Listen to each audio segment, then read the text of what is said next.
के बाइबलमा पवित्र आत्माको बप्तिस्माको उदाहरण छ? Have you ever wondered, is baptism of the Holy Spirit real or just a teaching?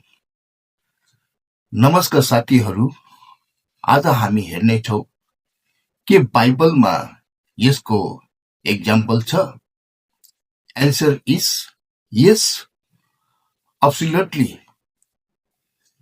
प्रेरित 2 मा पेन्टिकोसको दिन चेलाहरूमाथि पवित्र आउनुभयो अनि उनीहरू शक्ति र साहसले भरिए।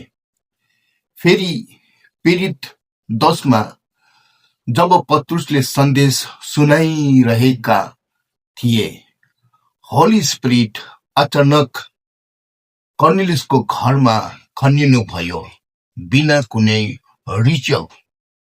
And in Acts 19, पलले हात राख्दा विश्वासीहरूले पवित्र आत्मा पाए। So, Bible clearly shows पवित्र आत्माको बप्तिस्मा कुनै कल्पना होइन।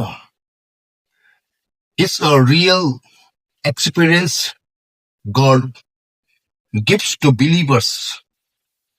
अब प्रश्न छ, यदि बाइबलमा छ भने के तपाई पनि त्यो अनुभव गर्न चाहनुहुन्छ?